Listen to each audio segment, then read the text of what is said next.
शांति। बाबा के घर में आप सभी युगल मूरत योग तपस्या भट्ठी कर रहे हैं। सवेरे से आपने बहुत अच्छी अनेक क्लासेस सुनी हैं।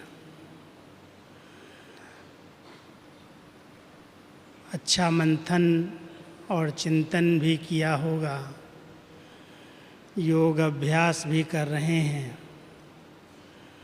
हम सब वर्तमान समय ये अनुभव करते हैं कि बहुत नज़दीक इस कलयुग के अंत की घड़ियां दिखाई दे रही हैं। आप सब जानते हो, चारों तरफ से प्राकृतिक उपद्रव, प्राकृतिक रूप से कई ऐसी घटनाएं हो रही हैं और अचानक जो लोगों को परेशान कर रही हैं। आपस में देश को समय प्रति समय धमकी देते, आँख दिखाते, परमाणु शस्त्रों का डर दिखा रहे हैं। बाबा ने शुरू में जो दृश्य देखे थे इस कलयुग के अंत के, वो सब अंतिम तैयारियां बहुत स्पष्ट दिखाई दे रही हैं। आप सभी समाचार सुनते होंगे, देखते होंगे।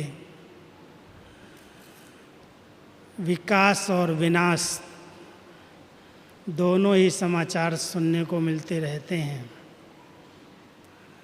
बाबा ने अपने बच्चों पर बहुत बड़ी जवाबदारी रखी है।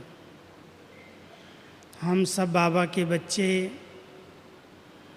बाबा के राइट हैंड्स, सेवाधारी, मददगार हैं। इस विश्व परिवर्तन का महान कार्य बाबा अपने पवित्र योगी बच्चों के द्वारा करवा रहे हैं। इतने बड़े विश्व का परिवर्तन, प्रकृति सहित इतनी पतित आत्माओं को गति और सद्गति प्रदान करना, सबको पावन बनाना, वापस घर चलने का संदेश देना, बहुत बड़ी सेवाओं का कार्य अभी तक भी रहा हुआ है। समय की समीपता,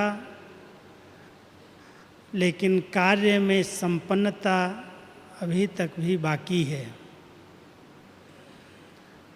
वाचा सेवा के अनेक कार्यक्रम हर प्रकार के विंग्स के द्वारा चल रहे हैं। कितने हम सब सम्मेलन करते हैं, प्रदर्शनियां करते हैं, जगह जगह पर अभियान के माध्यम से कई ऐसे कार्य करके इस सेवाओं को संपन्न बनाने में लगे हुए हैं। लेकिन इस अंतिम समय की सबसे बड़ी आवश्यकता हमारी श्रेष्ठ मनसा की है। आप सब जानते हैं कि कोने कोने में 7 अरब से भी अधिक आत्माओं को संदेश पहुंचाना एक बहुत बड़ी जवाबदारी का कार्य है। और वो कार्य स्थूल साधनों से संभव नहीं है। हम सबकी मनसा जितनी शुद्ध और पवित्र बनती जाएगी, जितनी हमारी एकाग्रता बढ़ती जाएगी, उतनी एकाग्रता मनसा की शक्ति द्वारा दूर दूर बैठी हुई आत्माओं को बाबा की तरफ आकर्षित करेगी। कई आत्माओं को हमारी मनसा के द्वारा साक्षात्कार होने लगेंगे। अब वो अंतिम समय यही हम सबको प्रेरित कर रहा है। मेरे बच्चों, बाबा कह रहा है, मेरे बच्चों, अब इस संकल्प शक्ति के महत्व को समझो। ये बहुत बड़ी महान शक्ति आपके पास है और इस संकल्प शक्ति से कोई भी असंभव कार्य सहज संभव किया जा सकता है। एक स्थान पर बैठे हुए भी कई स्थानों पर मनसा के द्वारा अनुभूतियाँ कराई जा सकती हैं।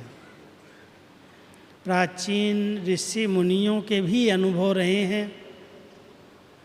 एक स्थान पर बैठकर तपस्या में लीन होकर कई स्थानों पर प्रकट हो जाते थे। उनको अनुभव करा देते थे कि हम आपके साथ हैं। अब हम सब बच्चों को बाबा यही प्रेरणा दे रहे हैं। हे मेरे तपस्वी योगी बच्चे, समय की आवश्यकता है। मन और बुद्धि की एकाग्रता से बहुत रहम दिल मर्सीफुल की वृत्ति द्वारा इस संसार में बढ़ते हुए दुख और अशांति के वायुमंडल को शांति प्रदान करने की सेवा करो। कौन कौन मनसा सेवा करना जानते हैं? हाथ उठाएंगे? सभी हैं? करते हो? समय निकलता है मनसा सेवा के लिए? देखना, वैसे तो बाबा कहते हैं सबसे अच्छी और सबसे सहज सेवा मनसा सेवा है। लेकिन अगर मनसा एकाग्र नहीं है, शुद्ध नहीं है, शुभ भावनाओं से संपन्न नहीं है, व्यर्थ से मुक्त नहीं है, तो मनसा द्वारा कैसे सेवा होगी? समर्थ शक्तिशाली संकल्प चाहिए। अगर कमज़ोर शरीर होता तो कमज़ोर शरीर के द्वारा भी सेवाएं नहीं हो पाती।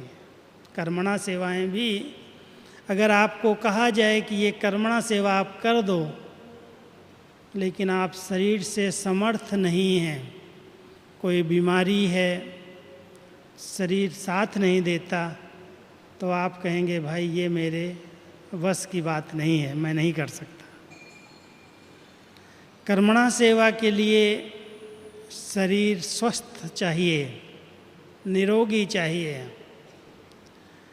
वाचा सेवा के लिए बहुत अच्छा शुभ चिंतन चाहिए, श्रेष्ठ विचारधाराएं चाहिए, ज्ञान का फुल स्टॉक चाहिए। ऐसे ही मनसा सेवा के लिए मन बहुत बहुत शक्तिशाली चाहिए। अगर मन को ब्रेक ही नहीं लगा पाते हैं, जो संकल्प चल गए, कई बार परिस्थितियां बहुत अनुकूल होती हैं। हमारे घर का वातावरण अच्छा है, परिवार में सभी स्नेही हैं, सहयोगी हैं, बच्चे कहना मानते हैं, व्यवहार और बिजनेस अच्छा चल रहा है, हर प्रकार की परिस्थितियां अनुकूल हैं। उस समय तो मनसा सेवा करना बहुत सहज है। लेकिन अगर वो परिस्थितियां थोड़ा सा भी प्रतिकूल हो जाएं, विपरीत हो जाएं, कोई ऐसी परिस्थिति घट जाए, चाहे लौकिक में, चाहे अलौकिक में, चाहे दुनिया के अंदर, उस समय मनसा पर हमारा नियंत्रण है। हम इस पर अपने संकल्पों को ब्रेक दे सकते हैं। आप सब विचार करना, ये केवल क्लास सुनने के लिए मैं नहीं आपको करा रहा हूँ, कन रस नहीं। कन रस तो बहुत सुना है, भक्ति के अंदर भी कन रस तो बहुत पाया है। आप सब एक विचार करके देखना कि अगर कोई भी परिस्थिति मेरे अनुकूल नहीं है, कहीं पर मेरी ग्लानि हो गई, कहीं पर मतभेद हो गए, कहीं पर टकराव की स्थिति बन गई, कहीं कोई स्थूल में बिजनेस में घाटा पड़ गया, कोई नज़दीक का प्रिय संबंधी बिछुड़ गया, कोई ऐसी घटना घट गई, क्या उस घटना के बीच में, उस परिस्थिति के बीच में मैं अपने संकल्पों को एकाग्र कर सकता हूँ? प्रश्न करो अपने आप से। ये संकल्प उस समय रुकते हैं या रात भर नींद फिटा देते हैं, या चलना शुरू हो जाते हैं तो उस पर ब्रेक ही नहीं लगती, सिर भारी हो जाता है, टेंशन बढ़ जाता है, खुशी गायब हो जाती है, छोटी सी पेपर, छोटी सी बात आ गई। आज हम जिस क्लास में जाते हैं, जहाँ हम अपना तन मन धन समय श्वास सफल कर रहे हैं, अगर उन बहनों के द्वारा, उन निमित्त आत्माओं के द्वारा मुझे सम्मान नहीं मिला, अगर उन्हें ठीक तरह से मेरे से वार्तालाप नहीं की, यदि उन्होंने कोई ठीक व्यवहार नहीं किया जो आपके मन पसंद नहीं है, उस समय आपकी मन की स्थिति क्या होती है? किस प्रकार की मन के अंदर हलचल पैदा होती है? क्या आप उस समय उस परिस्थिति को डोंट केयर कर सकते हैं? करते हैं? या चल जाता है, क्या करूं, ऐसी घटना थी, ऐसी बात थी, कभी सोचा ही नहीं था, ऐसा भी मेरे साथ होगा। ऐसे समय पर अपने आप को चेक करना कि संकल्पों की गति विपरीत परिस्थितियों में कैसी रहती है। अगर एक सेकंड में उस समय ब्रेक दे सकते हैं, फुल स्टॉप लगा सकते हैं, तो समझ जाओ ये संकल्प मनसा सेवा के लायक हैं। अगर संकल्प पर ब्रेक ही नहीं लगती, जो आया वो संकल्प चलते रहते हैं, उत्तेजित होते रहते हैं, जो सामने आ गया उसके आगे सुनाना शुरू कर देते, इधर उधर उस बात को फैलाना शुरू कर देते, तो क्या आप समझते हो कि हम मनसा सेवा कर सकते हैं? इतना सहज नहीं है, बहुत बड़ी सब्जेक्ट है। इस पर विचार करना आप सभी।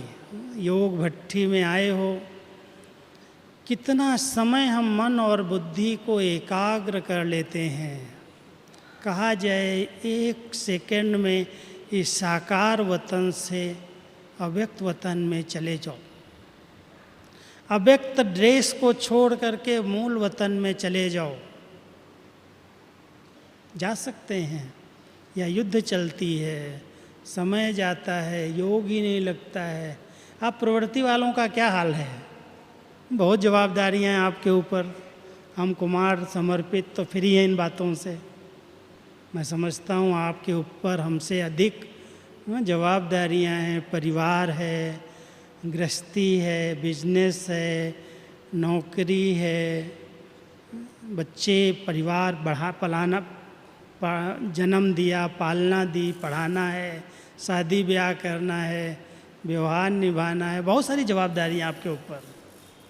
अब इन जवाबदारियों के बीच में उनको निभाते और संभालते हुए जो समझते हैं कि हम मनसा सेवा के लिए समय देते हैं, वो हाथ उठाओ। अभी इसमें बहुत कम है, बहुत कम है। ऐसे नहीं हाथ उठाना, बाबा देखता है ऊपर से, बाबा की नज़र आप सब के ऊपर है, इसलिए ध्यान से। क्योंकि बहुत सारी अंतिम परिस्थितियाँ अति के रूप में आने वाली हैं, अभी तो बहुत थोड़ी हैं, लेकिन जो भी हमारे पिछले रहे हुए हिसाब किताब हैं, 84 जन्म ही आत्माओं के साथ हमने पार्ट प्ले किया है। भले 21 जन्म तक हमारे कर्म अकर्म बने, विकारों के अधीन होकर के हमने कर्म नहीं किया, इसलिए वो विकर्म और पाप नहीं बने। लेकिन जब से माया की प्रवेशता हुई, हम कल बाबा कह रहे थे सबसे बड़ा डाकू देह अभिमान प्रवेश हुआ, तब से लेकर हमने बहुत सारे गलत कार्य किए इन कर्मेंद्रियों के द्वारा। कितनी आत्माओं को दुख दिया, कितनी आत्माओं को सताया होगा, क्या क्या किया होगा, कितने हिसाब किताब बने 63 जन्मों में। और बाबा कहते हैं बच्चे, ये थोड़ा सा अंतिम समय जब बाबा आपको मिला है, इसमें आपको अपने सब पुराने हिसाब किताब चुकतू करने हैं। आत्मा को संपूर्ण पावन बन करके मेरे साथ चलना है। तो जब हिसाब किताब चुकतू हैं तो या तो इतना योग का बल चाहिए, इतना आप योग में बैठो, इतना समय दो, इतनी एकाग्रता का अभ्यास करो, जो विकर्म किए हुए पाप योग अग्नि में जल जाएं, आत्मा शुद्ध और पावन बन जाए। या फिर आए हुए हिसाब किताब को कुछ पुण्य कर्म करके सूली से कांटा बना दो। कुछ इतने अच्छे अच्छे कर्म करो जो कोई भी पुराना हिसाब दुआओं के बल से, पुण्य के बल से वो बहुत सहज पार हो जाए। और नहीं तो सजा के रूप में मन भटकेगा, खुशी गायब हो जाएगी, मूड खराब हो जाएगी, छोटी छोटी बातों में अपसेट हो जाएंगे, डिस्टर्ब हो जाएंगे। मनसा सेवा कैसे करेंगे? विचार करना। मनसा सेवा के लिए मन को समर्थ बनाने की ज़रूरत है, बहुत शक्तिशाली। और समर्थ बनाने के लिए मैं आपके आगे 5 बातें रखता हूँ, समर्थ बन जाएगा मन। सबसे पहले, जैसे शरीर को भोजन देते हैं, भोजन और अच्छी खुराक से शरीर शक्तिशाली बनता है, ऐसे ही क्या मैं आत्मा मन को बहुत पौष्टिक अच्छा आहार, चिंतन का बहुत अच्छा चिंतन, बाबा की मुरली से, वरदान से, अच्छी पुस्तकों के अध्ययन से चिंतन अच्छा करके बहुत अच्छा विचार करते, सदा पॉजिटिव चिंतन, बहुत अच्छे अच्छे सकारात्मक विचार मन का भोजन है। करते हो सभी? ध्यान रखना, अगर व्यर्थ और नेगेटिव भोजन इसको खिला रहे हैं, टीवी के द्वारा, मोबाइल के द्वारा, इंटरनेट के द्वारा, तो ये मन को अशुद्ध भोजन इसको शक्तिशाली बनने नहीं देगा, बीमार करता रहेगा, परेशान करता रहेगा, उत्तेजित करता रहेगा। इसलिए बहुत शुद्ध और पौष्टिक सकारात्मक चिंतन का भोजन मन को दो, तब ये मन सशक्त और समर्थ बन करके आपका कहना मानेगा, जैसा आप कहोगे कह करेगा। दूसरा, वर्तमान समय शरीर को स्वस्थ रखने के लिए डॉक्टर्स राय देते हैं एक्सरसाइज करो। बाबा अपने बच्चों को मन शक्तिशाली बनाने के लिए ड्रिल सिखाता है, ड्रिल एक्सरसाइज। और वो ड्रिल बीच बीच में अगर 5 बार 3 बार हर घंटे में 1 बार कोई कर ले, बहुत मन सशक्त हो जाएगा, शक्तिशाली, समर्थ, व्यर्थ नहीं आएगा। तो क्या आप इसके लिए समय देते हो कि मन को सशक्त बनाने के लिए 1 सेकंड में साकारी, 1 सेकंड में आकारी, 1 सेकंड में निराकारी, यहाँ से उड़े मन और बुद्धि से साकार वतन को छोड़ा, अव्यक्त वतन में, फिर मूल वतन में गए। ये ड्रिल है।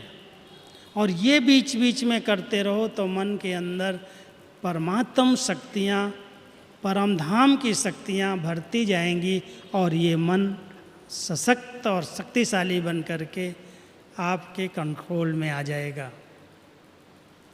तीसरा, हर परिस्थिति को देखते हुए या तो सेकंड में उस बात को फुल स्टॉप लगाने का अभ्यास करो।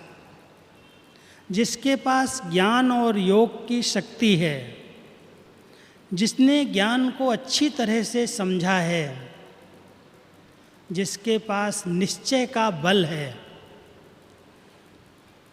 जिन्होंने अपना साथी स्वयं भगवान को बनाया है, वो कोई भी बात में डिस्टर्ब नहीं होते।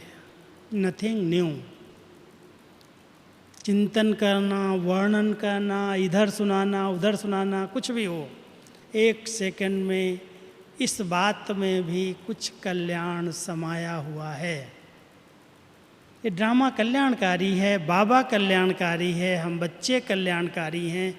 ये कोई बात आई है, ये हमको अनुभवी बना करके जाएगी, ये हमको सिखा करके जाएगी। इस प्रकार के चिंतन द्वारा अपने मन को ब्रेक देना, जैसे ड्राइवर के साथ, जो गाड़ी चलाने वाले ड्राइवर हैं, 2 चीज़ें उनकी बहुत कंट्रोल में चाहिए, बहुत अच्छी चाहिए।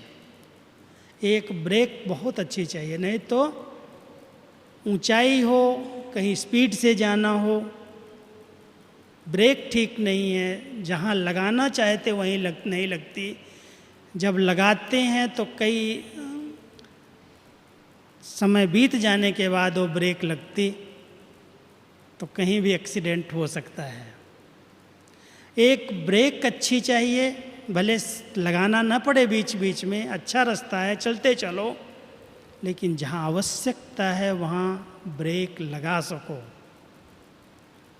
और दूसरा, मोड़ने के लिए हैंडल अच्छा चाहिए, नहीं तो कोई भी सीन आ गई, संकल्प आ गए, उनको मोड़ करके अपने रास्ते पर नहीं गए तो एक्सीडेंट हो सकता है। ऐसे ही ये 2 बातें आने वाली परिस्थितियों के पार करने का विधि है, तरीका है। तो मोड़ने और ब्रेक देने का अभ्यास, समझ रहे हैं ना? सहज है कि कठिन है? कोई भी बात आई, कोई सीन अच्छी नहीं लगी, कोई मन पसंद नहीं, क्यों हुआ, कैसे हुआ, ऐसा नहीं होना चाहिए, हम तो बाबा के बच्चे बन गए, हमने तो कभी सोचा ही नहीं था हमारे साथ भी ऐसा हो जाएगा। ऐसे प्रश्न उठा करके क्वेश्चन मार्क की बजाय फुल स्टॉप।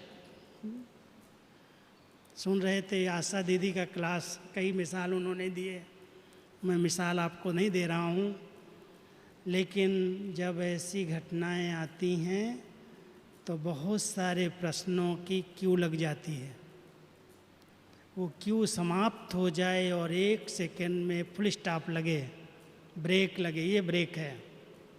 और जब ब्रेक लग गई तो ऐसे नहीं खड़े हो जाएंगे, गाड़ी को ब्रेक लगाए खड़ा कर दोगे क्या? मंजिल पे पहुंचना है, अपने मंजिल की तरफ अपने संकल्पों को मोड़ देंगे। और चौथी बात है बहुत निस्वार्थ वृत्ति। अगर वृत्तियों में स्वार्थ है और मनसा सेवा कर रहे हैं, ये फलाना व्यक्ति अगर ज्ञान में आ जाएगा, हमको सेंटर बना के दे देगा, ये सेवाएं हो जाएंगी, ये साधन आ जाएंगे, कई लोग ऐसे योग करते हैं।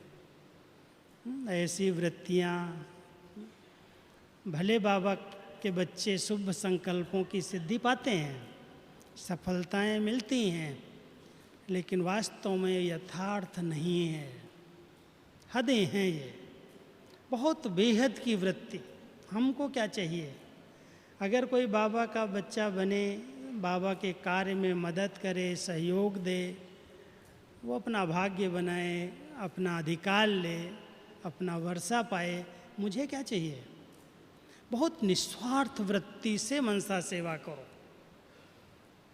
संबंधियों को भी माताएं सेवा करती हैं, ज्ञान में आ जाए, इसकी बुद्धि परिवर्तन हो जाए, ये सहयोगी बन जाए, अच्छी भावनाएं हैं। शुभ भावनाएं तो मनसा सेवा का आधार है, लेकिन उन शुभ भावनाओं में स्वार्थ वृत्ति नहीं चाहिए। व्यक्तिगत स्वार्थ पूर्ति के लिए हम मनसा सेवा नहीं करते। उस आत्मा का भला हो, उसका कल्याण हो, वो अपना अधिकार ले, वो बाबा के समीप आए, ये शुद्ध भावना, निस्वार्थ भावना मनसा सेवा के लिए मन को सशक्त बना देती है। फिर कामनाएं नहीं रहती। हद की कामनाएं मनसा सेवा में बहुत बड़ी रुकावट हैं। कामनाओं का त्याग करके बहुत निस्वार्थ भाव से मन और बुद्धि को एकाग्र करके इस भ्रकुटी आसन पर बैठ जाओ। ये भ्रकुटी बहुत अच्छा बाबा ने हमको आसन दिया है। बैठते हो सभी? क्या करते हो योग में? ऐसे मन को एकाग्र करके अपने चमकते हुए सितारे को देखो और इस सितारे पर उस सितारे की लाइट आने दो। बाबा की लाइट आए, परम धाम से डायरेक्ट ज्ञान सूर्य की किरणें इस पर आएं, और वो किरणें अगर आपने एकाग्र कर ली तो जिधर शुभ संकल्प चल जाएंगे उधर उनका भला हो जाएगा। दूर दूर बैठी हुई आत्माएं भी अनुभव करेंगी, कहीं से लाइट आ रही है, कहीं से बहुत शक्ति आ रही है। कोई आत्माएं हमारी शुभ चिंतक हैं, कोई हमारे रक्षक हैं, कोई हमारे सहारे हैं। लेकिन विधि क्या हुई? बैठे आसन के ऊपर और बहुत निश्चिंत स्थिति में, एकाग्र स्थिति में, भ्रकुटी के बीच चमकते हुए सितारे पर बाबा की लाइट को आवाहन किया। सर्व शक्तियों की लाइट यहाँ आई और यहाँ से रिफ्लेक्ट हो गई। हम लोग खेत पर भी योग प्रयोग कराते हैं, किसानों को यही सिखाते हैं, अरे ऐसे खेती पर योग के प्रयोग करो, क्यों खादे डाल रहे हो, क्यों कीटनाशक दवाइयाँ डाल के जहर खाते और खिलाते हो? ये भी तो पाप है। बहुत शुद्ध शाकाहारी भोजन खाने वाले योगी बच्चे क्यों ऐसी खेती करो जो दूसरों का स्वास्थ्य बिगड़ जाए, जमीन के कीटाणु भस्म हो जाए, मर जाएं? ये भी तो हिंसा है ना। इसलिए ऐसी खेती करो, ऐसे योग के प्रयोग करो। सफलता आपका जन्म सिद्ध अधिकार है और सचमुच बहुत अच्छी रिजल्ट मिल रही है। ये प्रकृति के तत्वों को पावन बनाने का बड़ा अच्छा साधन है योगिक खेती। पांचों तत्वों को आह्वान करके हम बहुत अच्छी तरह से उनको शुभ चिंतन देते, उनको सहयोगी बनाते, मनसा का दान देते, प्रकृति पावन बन रही है। ऐसे हम सब वर्तमान समय की आवश्यकता के अनुसार मन को सशक्त बनाने के लिए निस्वार्थ और निर्दोष वृत्ति रखें। अगर किसी की कमियां, किसी के दोष नोट करके और फिर उसको सुधारने का प्रयास करो, वो सुधर जाएगा क्या? नहीं सुधरेगा, कितना भी उसके लिए योग करो। आपके बुद्धि में उसकी कमियां नोट हैं। क्या सोचते हैं? ये जो मेरा पति, ये जो मेरे बच्चे, ये जो संबंधी है ना, उसके अंदर ये विकार है, ये बुराइयां हैं, ये बुराइयां हैं, और सोच सोच करके फिर सोचते हैं हम इसको योग का दान दें। अब दोष दृष्टि वाला अपने शुभ भावनाओं का सहयोग उस आत्मा को नहीं दे सकता। विचार करना इस पर।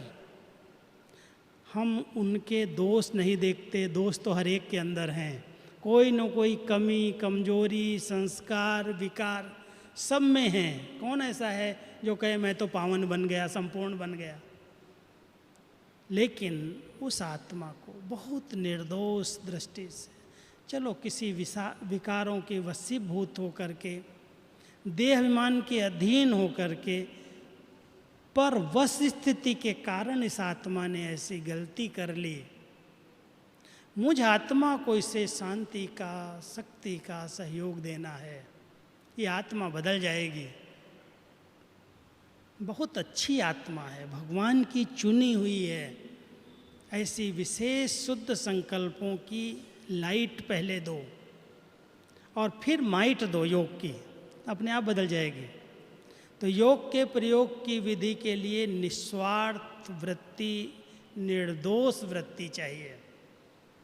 और फिर साथ साथ हर आत्मा के पार्ट को साक्षी दृष्टा होकर के देखो, साक्षी दृष्टा होकर के, लिप्त होकर के नहीं। हाय हाय इसके साथ ऐसा हुआ, इसके साथ ऐसा हुआ, क्यों हुआ, कैसे हुआ, इन बातों में नहीं जाओ। हर एक आत्मा का अपना अपना हिसाब किताब है और हर एक को अपना हिसाब किताब चुकतू करना है। चाहे वो खुशी खुशी से करे, चाहे रो धो करके चाहे करे, लेकिन करना तो अपने को करेगा। जो किया है वो तो सामने आएगा ही। इसलिए उसके हिसाब किताब को देख करके खुद को निराश और हताश नहीं बनाना। हम उसके उस हिसाब किताब को पूरा करने में बहुत शुभ भावनाओं से ओतप्रोत हो करके, शुभ चिंतन वृत्ति से कि ये इसका हिसाब पूरा हो जाए। मोह से नहीं, लगाव झुकाव से नहीं, लेकिन एक रहम भावना से मर्सीफुल बन करके अपनी वृत्तियों से उस आत्मा को शुद्ध संकल्पों का दान देना, ये है मनसा सेवा। और ऐसी मनसा सेवा की वर्तमान समय बहुत आवश्यकता है। इसके लिए मैं आपको 4 सम्मान देता हूँ। याद रखेंगे मनसा सेवा करने वाले, क्योंकि आप सबने देखा होगा जो गांव से आते हैं, मैं कई गांव में जाता हूँ, मैं देखता हूँ गांव के बाहर एक कुल देवी या कुल देवता का मंदिर होता है। कई गांव में होता है, सब जगह नहीं, लेकिन मैंने खास महाराष्ट्र की तरफ देखा कि गांव के बाहर एक बहुत अच्छा मंदिर कुल देवता का होता है, कुल देवी का होता है। तो हर एक इस सम्मान में स्थित होकर के बैठो कि मैं इस वंशावली की कुल देवी हूँ, मैं कुल का देवता हूँ, इष्ट देव और इष्ट देवी हूँ। देवी कैसे मंदिर में होती है? मनसा सेवा करने वाले अभ्यास करके देखना। ये मूर्ति है, ये मूर्ति है शरीर, और इस शरीर की मूर्ति में मैं आत्मा चैतन्य बैठी हूँ। जैसे प्राण प्रतिष्ठा करते हैं ना मूर्ति के अंदर, तो इस मंदिर में, इस मूर्ति में ये आत्मा चमक रही है। इष्ट देव आत्मा है, इष्ट देवी है। बहुत सारे भक्तों की मनोकामनाएं मैं पूर्ण करने वाली हूँ। अपनी कामनाएं नहीं होनी चाहिए। अगर आपके अंदर ये कामनाएं भरी पड़ी हैं, इच्छाएं उत्पन्न होती जाती, ये चाहिए, ये चाहिए, ये चाहिए, तो दूसरों की मनोकामनाएं कैसे पूरी कर सकेंगे? विचार करना। बाबा ने हमारी सब कामनाएं पूरी कर दी, कोई हद की इच्छाएं नहीं रही।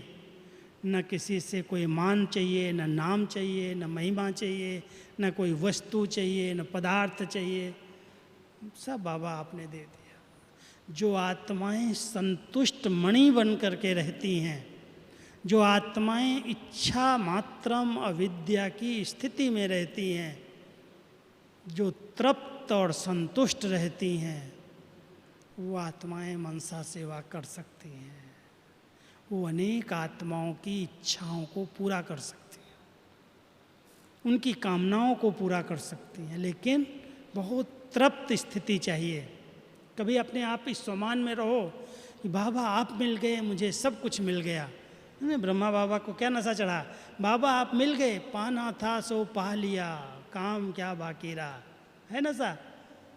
सबको है ये नशा, रहता है। बाबा आप मिल गए और कुछ नहीं चाहिए, बस कोई हद की कामनाएं नहीं रही, सब कुछ पूर्ति बाबा आपने कर दी। कम से कम प्यार से 2 रोटी खिला रहे हो, कपड़े पहना रहे हो, और क्या चाहिए मुझे?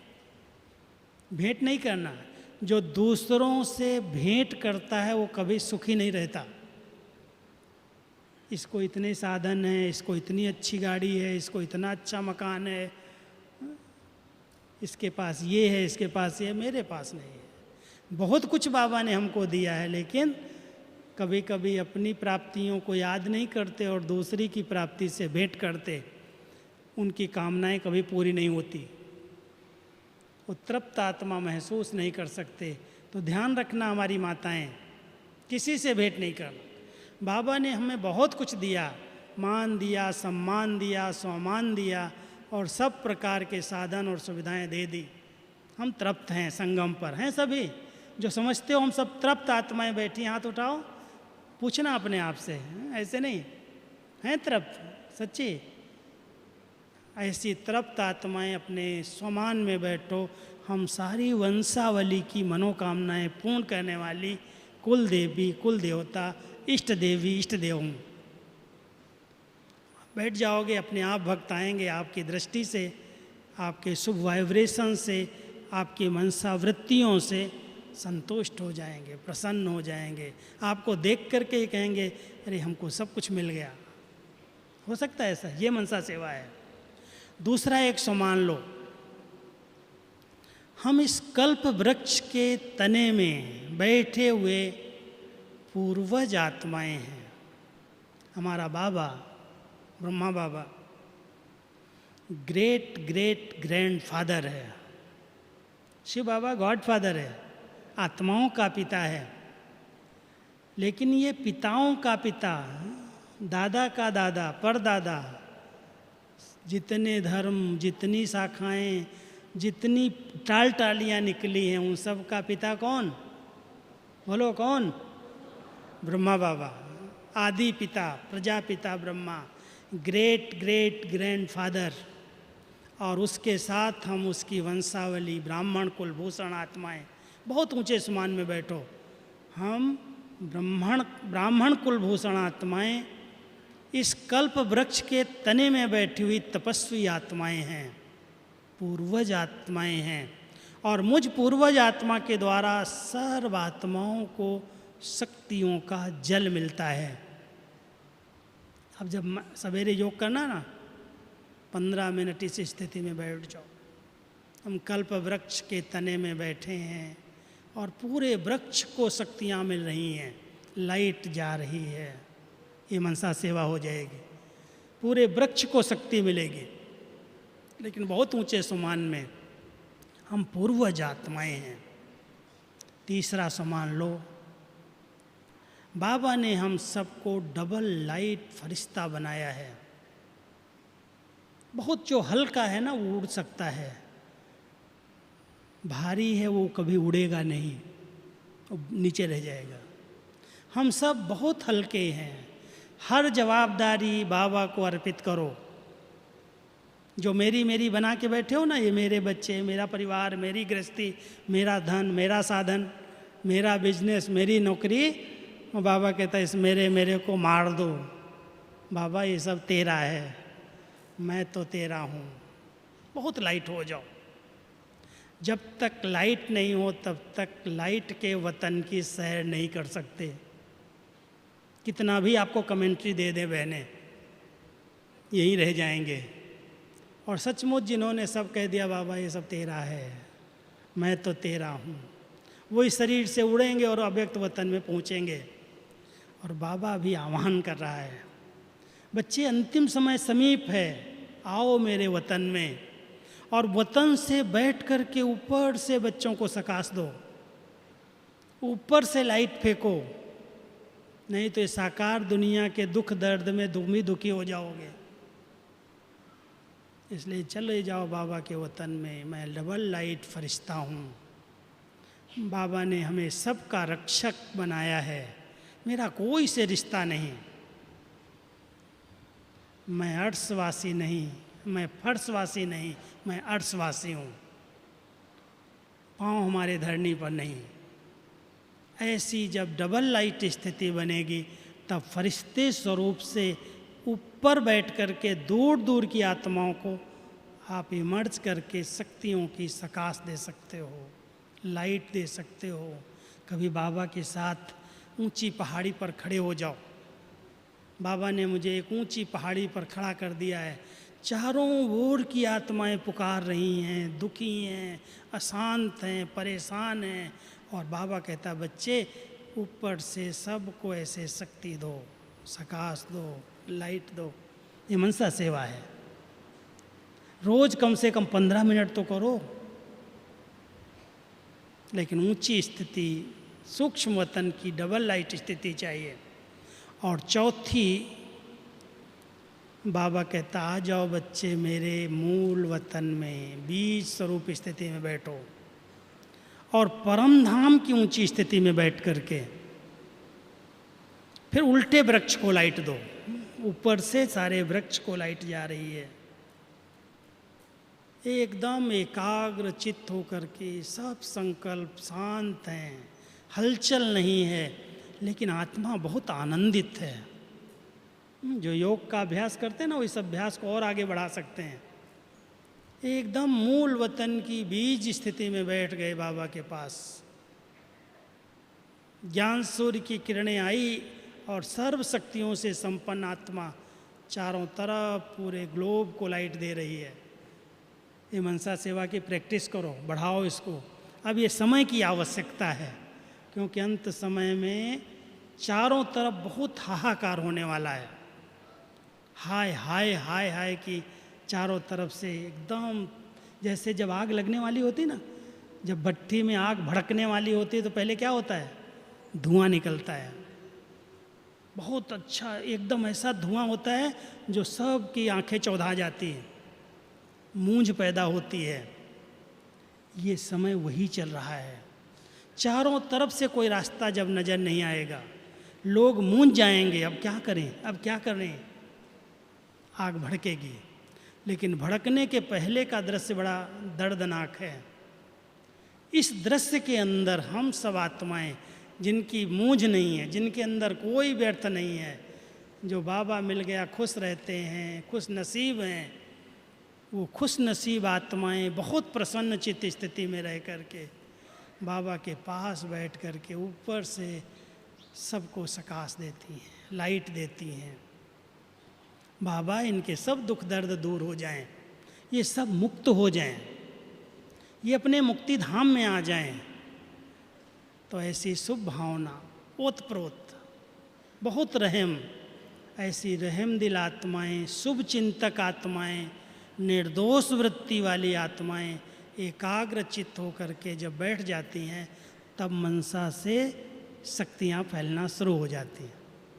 तो ये चारों समान याद रख करके ऐसी एकाग्रता का अभ्यास करो जो आपके मन और बुद्धि की एकाग्रता से ये वायुमंडल चेंज हो जाए। लोग दूर दूर तक बैठे हुए अनुभव करें कि कोई फरिश्ते हैं दुनिया में जो हम सबको मार्ग दिखा रहे हैं। हम सब के सहारे दाता बन जाएं, मुक्ति दाता बन जाएं। अब बाबा चाहता है बच्चे, बहुत अंतिम घड़ी दर्दनाक है, अंत की घड़ी अति की ओर जा रही है। हर विकारों का फुल फोर्स है, प्रकृति के तत्वों का फुल फोर्स है, हिसाब किताब चुकतू होने का फुल फोर्स है। हर एक एक दूसरे के साथ बदला ले रहा है, बहुत गलत संस्कार स्वभाव इमर्ज हो रहे हैं। ऐसे समय में हम सब बाबा के बच्चे जिनको भगवान की छत्र छाया मिली है, कितने भाग्यवान हैं ना? अनुभव करते हो कितने भाग्यवान हैं जो भगवान की डायरेक्ट छत्र छाया के नीचे हैं। हम सब बहुत सेफ हैं, बहुत सुरक्षित हैं, और ऐसी सुरक्षित आत्माएं बहुत निश्चिंत होकर के, एकाग्रचित होकर के, मर्सीफुल बन करके बाबा के साथ बैठ करके सारी आत्माओं को इमर्ज करो और मनसा से दान दो शक्तियों का। इसकी ज़रूरत है। वाचा से तो ज्ञान सुना लिया, बहुत सुनाते हैं दूसरों को, कोई मिलेगा सुनाए बिना नहीं रहेंगे। लेकिन बाबा चाहता है कि मेरे बच्चे अभी इस मनसा सेवा के अभ्यासी बने और मन को सशक्त बना करके रहें। कोई भी बात आ जाए डोंट केयर करके समर्थ और शक्तिशाली स्थिति में रहो और दूसरों को भी समर्थ बनाओ। कमज़ोर को और नहीं धक्का लगा दो, उसको बचाओ, उठाओ। तो ऐसे समस्त समर्थ बन करके मनसा सेवा करनी है, ठीक है।